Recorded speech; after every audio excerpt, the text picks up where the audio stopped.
Vamos iniciar nossa leitura em nome do Pai, do Filho e do Espírito Santo. Amém. Meu Senhor e meu Deus, creio firmemente que estás aqui, que me vês, que me ouves. Adoro-te com profunda reverência. Peço-te perdão dos meus pecados e a graça para fazer com fruto este tempo de oração. Minha Mãe Imaculada, São José, meu protetor, anjo da minha guarda, intercedei por mim. Envia teu Espírito Santo para que eu compreenda e acolha a tua santa palavra, que eu te conheça e te faça conhecer, te ame e te faça amar, te sirva e te faça servir, te louve e faça louvar por todas as criaturas. Faze, ó Pai, que pela leitura da palavra os pecadores se convertam, os justos perseverem na graça e todos consigamos a vida eterna. Amém.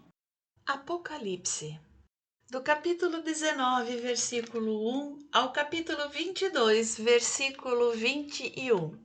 Depois disso, ouvi no céu como que um imenso coro que cantava: Aleluia, a nosso Deus a salvação, a glória e o poder, porque os seus juízos são verdadeiros e justos. Ele executou a grande prostituta que corrompia a terra com a sua prostituição e pediu-lhe contas do sangue dos seus servos. Depois recomeçaram: Aleluia! Sua fumaça sobe pelos séculos dos séculos. Então os 24 anciãos e os 4 animais prostraram-se e adoraram a Deus, que se assenta no trono, dizendo: Amém, aleluia. Do trono saiu uma voz que dizia: Cantai ao nosso Deus, vós todos seus servos que o temeis, pequenos e grandes. Nisto ouvi como que um imenso coro sonoro, como o ruído de grandes águas e como o ribombar de possantes trovões que cantava: Aleluia! Eis que reina o Senhor nosso Deus, o dominador. Alegremo-nos, exultemos e demos-lhe graça, porque se aproximam as núpcias do Cordeiro. Sua esposa está preparada. Foi-lhe dado revestir-se de linho puríssimo e resplandecente, pois o linho são as boas obras dos santos. Ele me diz então: escreve, felizes os convidados para a ceia das núpcias do Cordeiro. Disse-me ainda: estas são palavras autênticas de Deus. Prostrei-me aos seus pés para adorá-lo, mas ele me diz: não faças isso. Eu sou um servo como tu e teus irmãos, possuidores do testemunho de Jesus. Adora a Deus, porque o espírito profético não é outro que o testemunho de Jesus. Vitória de Cristo sobre as feras. Vi ainda o céu aberto.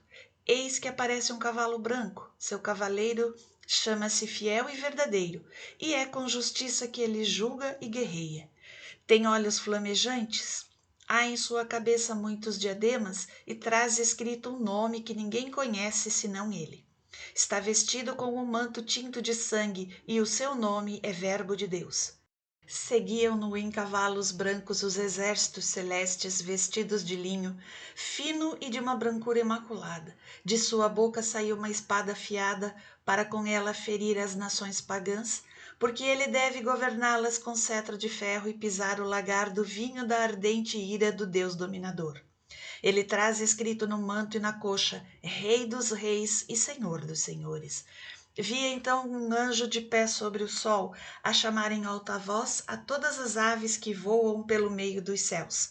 Vinde, reuni-vos para a grande ceia de Deus, para comerdes carnes de reis, carnes de generais e carnes de poderosos, carnes de cavalos e cavaleiros, carnes de homens, livres e escravos, pequenos e grandes. Eu vi a fera e os reis da terra com os seus exércitos reunidos para fazer guerra ao cavaleiro e ao seu exército. Mas a fera foi presa e com ela o falso profeta, que realizara prodígios sob o seu controle, com os quais seduzir aqueles que tinham concebido o sinal da fera e se tinham prostrado diante de sua imagem. Ambos foram lançados vivos no lago de fogo sulfuroso. Os demais foram mortos pelo cavaleiro com a espada que lhe saía da boca, e todas as aves fartaram-se das suas carnes. Sorte do dragão. Vi então descer do céu um anjo que tinha na mão a chave do abismo e uma grande algema. Ele apanhou o dragão, a primitiva serpente, que é o demônio e Satanás, e o acorrentou por 1000 anos. Atirou-o no abismo que fechou e selou por cima para que já não seduzisse as nações, até que se completassem 1000 anos. Depois disso, ele deve ser solto por um pouco de tempo. Vi também tronos sobre os quais se assentaram aqueles que receberam o poder de julgar. Eram as almas dos que foram decapitados por causa do testemunho de Jesus e da palavra de Deus. E todos aqueles que não tinham adorado a fera ou sua imagem, que não tinham recebido seu sinal na fronte nem nas mãos. Eles viveram uma vida nova e reinaram com Cristo por 1000 anos. Os outros mortos não tornaram a vida até que se completassem os 1000 anos. Esta é a primeira ressurreição. Feliz e santo é aquele que toma parte na primeira ressurreição. Sobre eles, a segunda morte não tem poder, mas serão sacerdotes de Deus e de Cristo. Reinarão com ele durante os 1000 anos. Depois de se completarem 1000 anos, Satanás será solto da prisão. Sairá dela para seduzir as nações dos 4 cantos da terra, Gog e Magog, e reuni-las para o combate. Serão numerosas como a areia do mar. Subiram à superfície da terra e cercaram o acampamento dos santos e a cidade querida. Mas desceu um fogo dos céus e as devorou. O demônio, sedutor delas, foi lançado num lago de fogo e de enxofre, onde já estavam a fera e o falso profeta, e onde serão atormentados dia e noite pelos séculos dos séculos. Julgamento geral. Vi então um grande trono branco e aquele que nele se assentava. Os céus e a terra fugiram de sua face, e já não se achou lugar para eles. Vi os mortos, grandes e pequenos, de pé diante do trono. Abriram-se livros e ainda outro livro, que é o livro da vida. E os mortos foram julgados conforme o que estava escrito nesse livro, segundo as suas obras. O mar restituiu os mortos que nele estavam. Do mesmo modo, a morte e a morada subterrânea. Cada um foi julgado segundo as suas obras. A morte e a morada subterrânea foram lançadas no tanque de fogo. A segunda morte é esta, o tanque de fogo. Todo o que não foi encontrado inscrito no livro da vida foi lançado ao fogo. Vi então um novo céu e uma nova terra, pois o primeiro céu e a primeira terra desapareceram e o mar já não existia. Eu vi descer do céu de junto de Deus a cidade santa, a nova Jerusalém, como uma esposa ornada para o esposo. Ao mesmo tempo, ouvi do trono uma grande voz que dizia: Eis aqui o tabernáculo de Deus com os homens. Habitará com eles e serão o seu povo. E Deus mesmo estará com eles. Enxugará toda lágrima de seus olhos, e já não haverá morte, nem luto, nem grito, nem dor, porque passou a primeira condição. Epílogo da segunda parte. Então o que está sentado no trono disse: Eis que eu renovo todas as coisas. Disse ainda: Escreve, porque estas palavras são fiéis e verdadeiras. Novamente me disse: Está pronto. Eu sou o Alfa e o Ômega, o começo e o fim. A quem tem sede, eu darei gratuitamente de beber da fonte da água viva. O vencedor herdará tudo isso, e eu serei seu Deus, e ele será meu filho. Os tíbios, os infiéis, os depravados, os homicidas, os impuros, os maléficos, os idólatras e todos os mentirosos terão como quinhão o tanque ardente de fogo e enxofre, a segunda morte. Parte 3. A glória da Igreja Eterna, Jerusalém Celeste, 21:9, 22:5. Então veio um dos 7 anjos que tinham as 7 taças cheias dos 7 últimos flagelos e disse-me: Vem, e mostrar-te-ei a noiva, a esposa do Cordeiro. Levou-me em espírito a um grande e alto monte e mostrou-me a cidade santa, Jerusalém, que descia do céu de junto de Deus, revestida da glória de Deus. Assemelhava-se seu esplendor a uma pedra muito preciosa, tal como o jaspe cristalino. Tinha grande e alta muralha com 12 portas guardadas por 12 anjos. Nas portas estavam gravados os nomes das 12 tribos dos filhos de Israel. Ao oriente havia 3 portas, ao setentrião 3 portas, ao sul 3 portas e ao ocidente 3 portas. A muralha da cidade tinha 12 fundamentos com os nomes dos 12 apóstolos do Cordeiro. Quem falava comigo trazia uma vara de ouro como medida para medir a cidade, as suas portas e sua muralha. A cidade formava um quadrado, o comprimento igualava a largura. Mediu a cidade com a vara, 12.000 estádios. O comprimento, a largura e a altura eram iguais. E mediu a muralha, 144 côvados, segundo a medida humana empregada pelo anjo. O material da muralha era jaspe, e a cidade ouro puro, semelhante a puro cristal. Os alicerces da muralha da cidade eram ornados de toda espécie de pedras preciosas. O primeiro era de jaspe, o segundo de safira, o terceiro de calcedônia, o quarto de esmeralda, o quinto de sardônica, o sexto de cornalina, o sétimo de crisólito, o oitavo de berilo, o nono de topázio, o 10º de crisóparo, o 11º de jacinto e o 12º de ametista. Cada uma das 12 portas era feita de uma só pérola e a avenida da cidade era de ouro, transparente como cristal.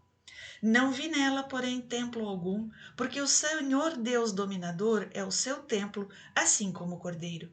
A cidade não necessita de sol nem de lua para iluminar, porque a glória de Deus a ilumina e a sua luz é o Cordeiro.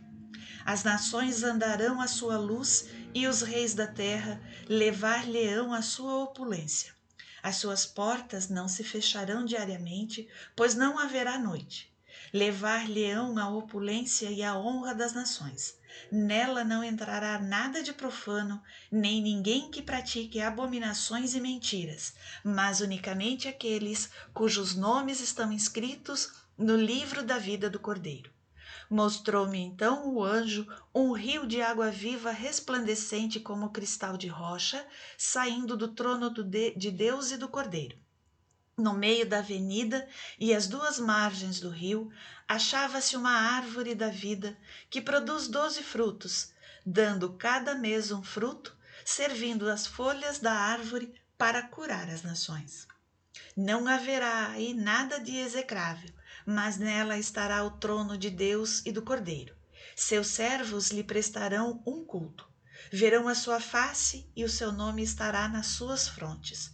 Já não haverá noite, nem se precisará da luz de lâmpada ou do sol, porque o Senhor Deus a iluminará e hão de reinar pelos séculos dos séculos. Parte 4, Epílogo, 22, 6, 21.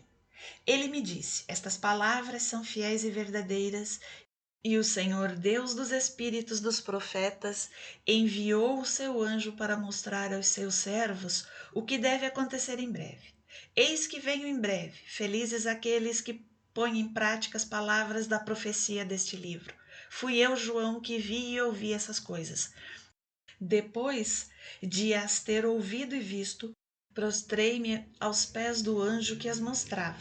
Mas ele me disse: não faças isso. Sou um servo como tu e teus irmãos, os profetas, e aqueles que guardam as palavras deste livro. Prostra-te diante de Deus. Disse ele ainda: não seles o texto profético deste livro, porque o momento está próximo. O injusto faça ainda injustiças, o impuro pratique impurezas, mas o justo faça justiça e o santo santifique-se ainda mais. Eis que venho em breve e a minha recompensa está comigo para dar a cada um conforme as suas obras. Eu sou o Alfa e o Ômega, o primeiro e o último, o começo e o fim. Felizes aqueles que lavam as suas vestes para ter direito à árvore da vida e poder entrar na cidade pelas portas. Fora os cães, os envenenadores, os impúdicos, os homicidas, os idólatras e todos aqueles que amam e praticam a mentira. Eu, Jesus, enviei o meu anjo para vos atestar essas coisas a respeito das igrejas. Eu sou a raiz e o descendente de Davi, a estrela radiosa da manhã. O Espírito e a esposa dizem: vem. Possa aquele que ouve dizer também: vem. Aquele que tem sede, venha. E que o homem de boa vontade receba gratuitamente da água da vida. Eu declaro a todos aqueles que ouvirem as palavras da profecia deste livro: se alguém lhes ajuntar alguma coisa, Deus ajuntará sobre ele as pragas descritas neste livro. E se alguém dele tirar qualquer coisa, Deus lhe tirará a sua parte da árvore da vida e da cidade santa descritas nesse livro. Aquele que atesta estas coisas diz: sim, eu venho depressa. Amém. Vem, Senhor Jesus. A graça do Senhor Jesus esteja com todos.